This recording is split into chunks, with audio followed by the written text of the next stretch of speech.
সবাইকে আবারও জানাই ঈদুল আজহার শুভেচ্ছা।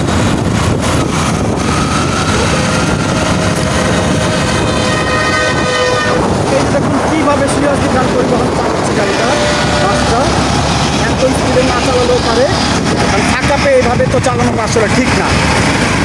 বাইকার ভাইদেরকে বলবো, বাস ড্রাইভার যারা আছেন, প্রাইভেট কার যারা ড্রাইভে বসেন, তারা অবশ্যই একটু সাবধানতা অবলম্বনের জন্য এত স্পিডে হাই স্পিডের দরকার নেই, যেহেতু রাস্তাটা ফাঁকা। পুরো পরিবার একসাথে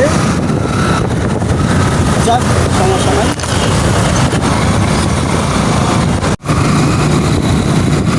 আমার সামনে যে বাইকটি দেখতে পাচ্ছেন সেটি হচ্ছে একটা বাইকে পুরো পরিবার যাচ্ছে। তো চেষ্টা করবেন সবাই এভাবে যেন যেতে না হয়। আসলে বলার কোনো ভাষা নেই, পুরো পরিবার যাচ্ছে। মোটামুটি চেষ্টা করছি দেখানোর জন্য, 4 জন প্রায়।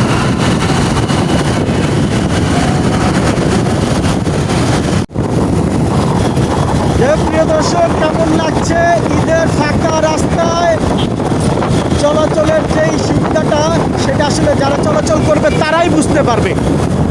যারা চলাচল করবে তারাই বুঝতে পারবে ঈদের ফাঁকা পথে সব ধরনের গাড়ি ঘোড়াই কিন্তু খুব ভালোভাবে মানে যাতায়াতের উদ্দেশ্যে বের হচ্ছে বা চলে যাচ্ছে।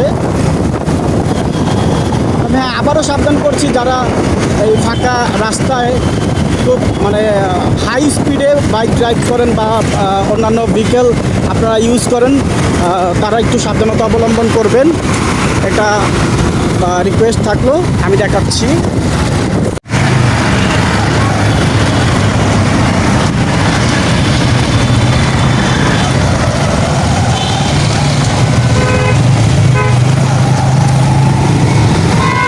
যাই হোক, আর এবার বন্ধ করতে হচ্ছে, কারণ রাস্তায় ফাঁকা হলেও এভাবে আসলে বাইক ড্রাইভ করাটা ঠিক না।